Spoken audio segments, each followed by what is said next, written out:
Every trader out there thinks their absolute scarcest resource is capital, right? You know the feeling. Not enough money to trade properly. Not enough size to make the numbers actually mean something. Or maybe not enough in the account to survive a nasty drawdown.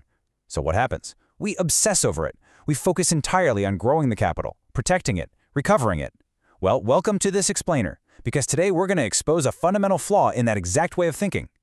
While you're hyper-focused on the money, you're actually depleting the finite resource that determines whether that capital survives or disappears altogether. Okay, let's jump right in and reframe what we think we know. We have this idea of false scarcity, which is that constant, grinding anxiety of managing the money itself. But true scarcity, that's the quality of your cognitive presence, your attention. If you drain your attention by constantly worrying about your account balance, you literally have nothing left in the tank to execute the trades that actually make you money. It's an incredibly common blind spot, and it ruins traders every single day.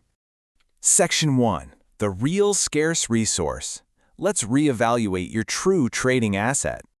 Now, when we say the word attention, we need to be crystal clear. We are definitely not talking about screen time.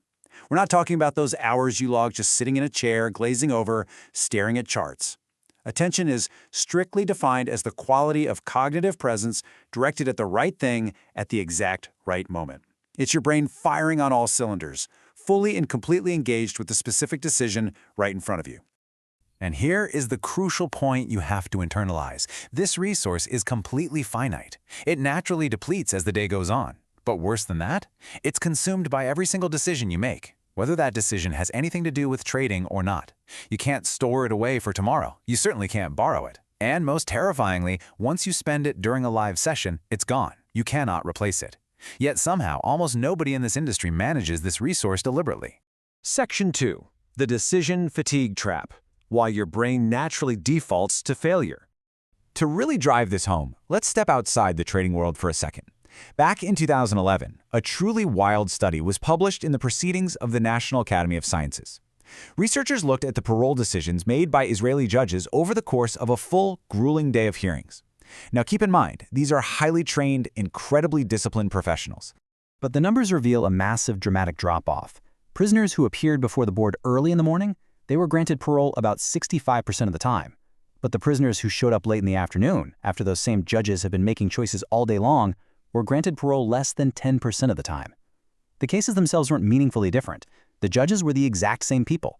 The only variable that changed was the time of day, which directly dictated the quality of cognitive resource they had left in the tank. This is the perfect definition of decision fatigue. It's the measurable degradation of your judgment quality that happens simply as decisions pile up. And here's the really scary part. Your brain, when it's suffering from decision fatigue, doesn't just dramatically shut off, it defaults. It takes the absolute path of least resistance. For a tired judge, the easiest cognitive choice is to just say no. Deny parole, keep the status quo. But for a tired trader, the easiest cognitive choice is to just give in to whatever your impulse is screaming at you to do in that exact moment. And this brilliantly shows how we practically set ourselves up to fail before the opening bell even rings. I call this the morning trap. Think about it. If you make 20 trivial decisions before noon, checking the news, scrolling through forums, constantly tweaking your watch lists, firing off messages, you literally become that late afternoon judge. By the time you get to a highly valid trade setup, your internal decision maker is absolutely fried. You're trying to calmly evaluate risk, check your rules, and size correctly with a totally exhausted mind. And a depleted mind is just the worst possible tool for a critical decision. Section 3. Stoic economy of attention. Ancient wisdom for modern execution. You've probably heard this famous quote from the Roman Emperor Marcus Aurelius. Confine yourself to the present. Now sure, that sounds like some lovely spiritual mindfulness stuff, but in the context of this explainer today, it's actually a hard-nosed, incredibly practical instruction for your attention economy. He's telling you to stop wasting your most precious cognitive resources on things you absolutely cannot change. Let's break down what that cognitive waste actually looks like. First up, the past. Replaying yesterday's red day or agonizing over last week's missed breakout. You're basically paying your attention currency for a product that will never, ever arrive. Next is the future. Projecting what your account size will be next month, or doing the math on how much this one trade needs to make to bail out your quarterly drawdown. That is literally paying in advance for a future that might not even happen. Both are total cognitive wastes.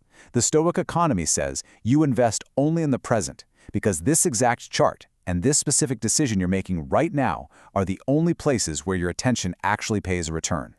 Seneca summarized this perfectly. He wrote, "We suffer more in imagination than in reality." And that completely hits the nail on the head.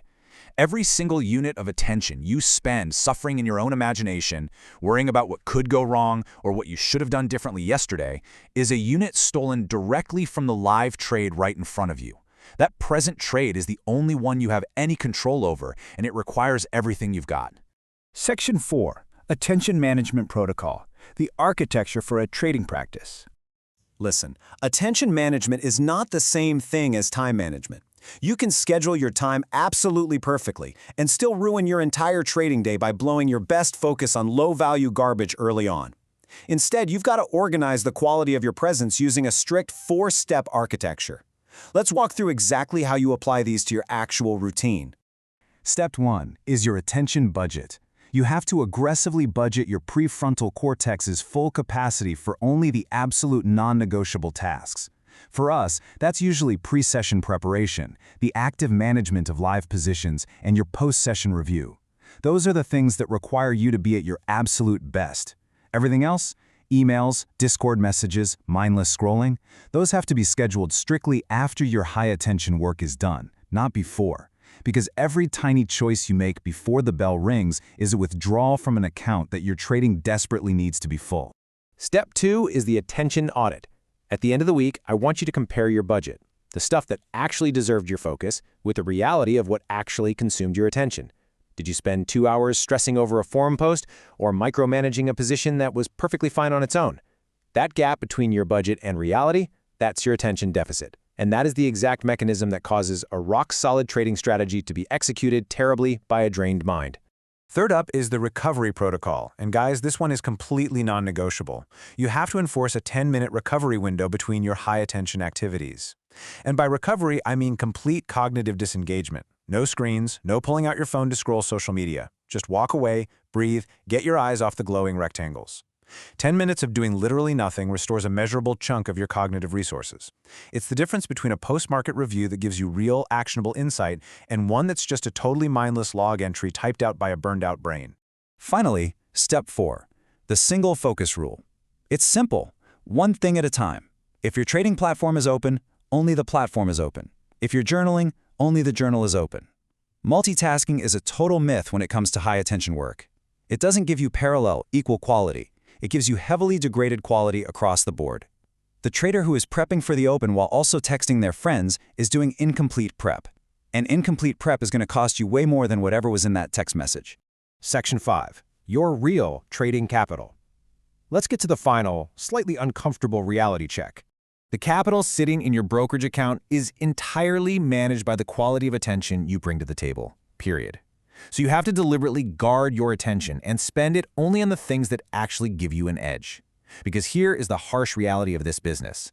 Unlike money, your cognitive presence cannot just be wired back into your account once you blow it. It can only be fiercely protected from the start. So, as we wrap up this explainer, I want to leave you with a rather uncomfortable question. And be honest with yourself here. At the exact moment your absolute best trading opportunity presented itself today, after the news cycle, the forum debates, the open positions you stared at, and all those trivial morning choices took their cut, what percentage of your mind was actually present for the most important moment of your entire day? Whatever that specific percentage is, that is your real trading capital, not the dollar amount on your screen.